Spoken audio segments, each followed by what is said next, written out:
The changes that happened last year from the NAR settlement and the changes to the real estate agent commissions, where buyers now have to potentially pay for their buyer agents' commissions, it's leaving many buyers to try this loophole of going directly to working with the listing agent with the hopes of avoiding to have to pay for a buyer's agent. That loophole is called dual agency. And I will tell you, yeah, it's not the best thing to engage in. And I'm going to tell you the reasons why it's not good for you and how you should avoid it. So let's get started. I have gotten many comments here on my channel. I've even met people over the past several months at open houses and people telling me that they only want to work with the listing agent. They don't want to have to worry about paying for a buyer's agent. So they're just going to go directly work with the listing agent with the hopes of saving money on having to pay for a buyer agent commission. Yeah, not such a great idea. Sorry to say that. So let's get into this right now. Okay, so first of all, what is dual agency? Dual agency is when a realtor is representing both sides of the real estate transaction. They're representing the seller, they're representing the buyer. So right off the bat, that's a red flag. I mean, how can one person represent both parties when you have to deal with negotiations and all the things? Very difficult to do. But unfortunately, a lot of people feel like this is the way to go, especially now with the new rules in the buyer agent commissions. They feel like they're going to be saving money. Yeah, not so fast. I'm going to get into that in a little bit later. You're not going to be saving money, and I'll explain how that all will play out. So think of it this way. If you're hiring the listing agent of that house to represent you, it's almost like hiring a lawyer that's also going to represent your opponent, whoever you're suing. They're going to represent them too. How is that fair? It's really not fair. Okay, and full transparency here from my part, I was in a dual agency situation a few years back during the pandemic, and I'm going to get into that in a little bit. That will probably be the only time I will do that.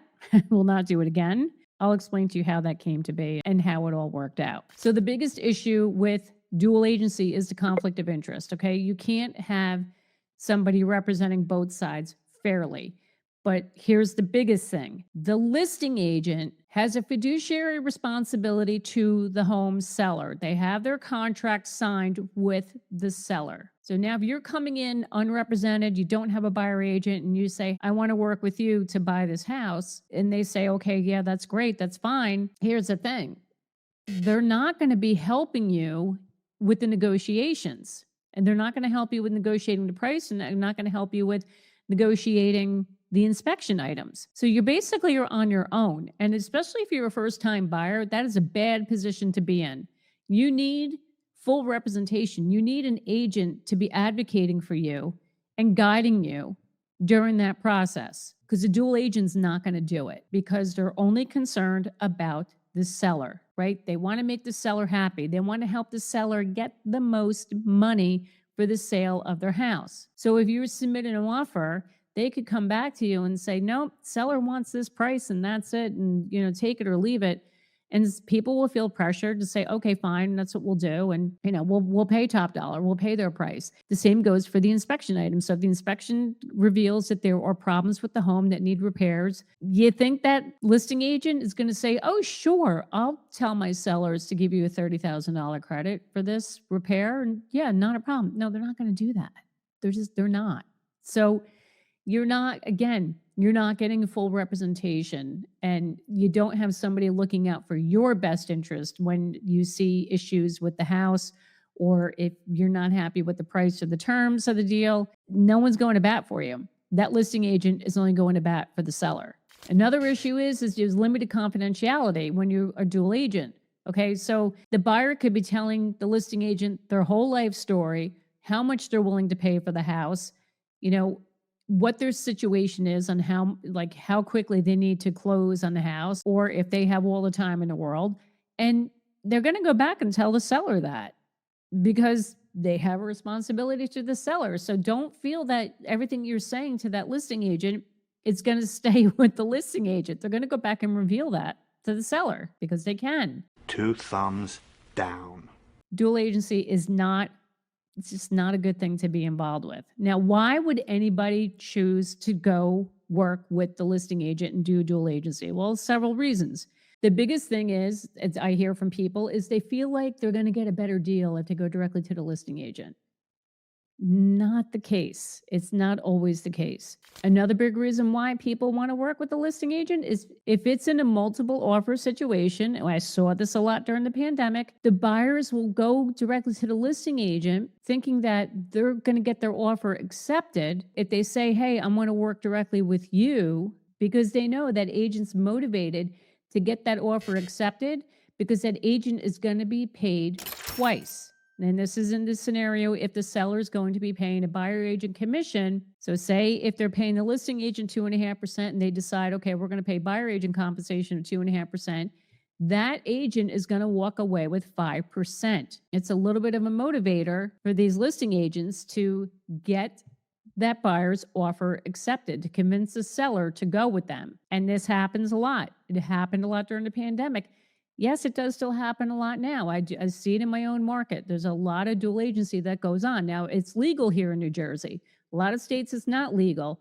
It's legal here in New Jersey. Now, let's dive into this a little bit more. Now, people are feeling that they don't want to pay buyer agent commission. They already feel like once they sign a buyer agent agreement, they have to pay commission. It's not always the case. However, if you go look at a house and the seller is offering zero compensation to the buyer agent, meaning they're leaving it up to the buyer to pay for their own buyer agent, people have this misconception that, oh, we can go to the listing agent, we won't have to pay for that.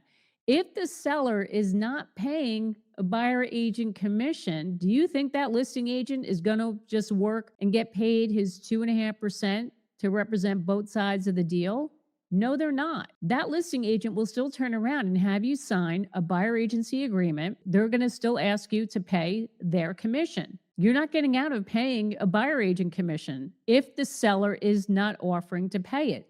That listing agent is still going to expect some type of compensation, and they're going to come back to you and say, I need 2% from you if you want to buy this house. You really are not saving money. And this is for the cases in where the seller is not offering buyer agent commission. That listing agent is still going to ask you to pay for them. They are. They're not going to work for free.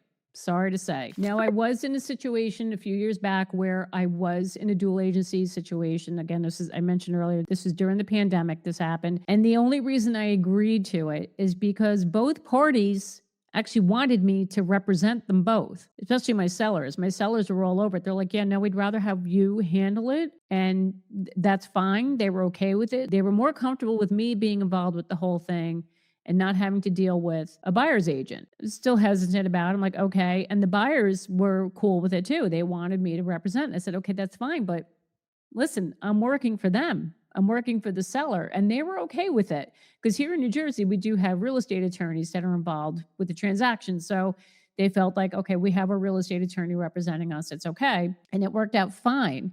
But the way I handled it, though, in the beginning is when they wanted to submit their offer, I did not help them write that contract. I knew nothing about their offer.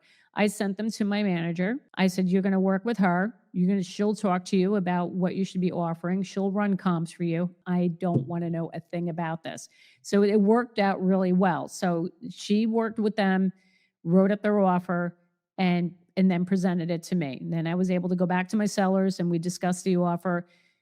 Thank God everything worked out fine, even with the inspections. Now, with the home inspections, that I was very nervous about. But fortunately, there really weren't any major things that took place. And I knew that was going to happen. It was a good house. There were really no problems with it. But if I suspected there was going to be problems, I probably would have fought for those buyers to go work with somebody else, because that would have been a big problem. So yeah, that was the time I did act as a dual agent. Again, it's legal here in New Jersey, but I would tell you I don't like it. I don't like it, and I don't think I would ever do it again. Just saying, just my thoughts on that. Now, what I will tell you is, now how do you avoid dual agency? Okay, if you walk into an open house or you call the listing agent, say, hey, I want to see this house, or hey, I love this house, I want to make an offer on it. If that listing agent hears that you don't have a buyer's agent and they say to you, oh, well, you know what, if you work directly with me, you let me represent you, I could help you get this house. Like I said before, people have this mindset thinking that they could win the house easier if they're going directly to the listing agent. If the listing agent is turning around and saying that to you and trying to convince you to work with them by saying, I could get your offer accepted, I know what the seller wants, I'll tell you what they want to do, I can tell you, what they're looking for, and I can help you win this house. Do not do that. Don't work with them, because in that scenario, all they're looking at is their commission check. And especially if that seller is paying buyer agent compensation. So you're looking at that one agent potentially making 5%, maybe even 6%, depending on how much the seller is offering to pay a buyer agent. They're going to make a lot of money. And that's their motivator. So like I said before, this is why people will want to encourage a listing agent to take them on. You will see agents go to that length and say, hey, come work with me and I can get you a deal. But then turn around and say, I can't do anything for you because I'm representing the seller. That's a problem. That is a big problem. So I do not recommend it. And I want everybody to know that this is not the best way to go to get you the house that you want, or thinking you're going to get a great deal. If you're going to be working directly with the listing agent, it does not work that way. And you're only going to be hurting yourself, and it could end up costing you a lot of money. And by the way, if you do need a recommendation for a buyer's agent, please click that link down below and fill out the form, and I'll get back to you within 24 hours. I'm connected to a lot of agents around the country, and I'm happy to get you connected to a real estate agent in your area. So these are the reasons why I would be avoiding this loophole known as dual agency, and I really hope you found this helpful. If you want to know what you should never say to a real estate agent when you're buying a home, I highly recommend you watch this video right here. Thank you so much for watching me today to get your dose of real estate reality. My name is Jackie Baker, and I will see you next time.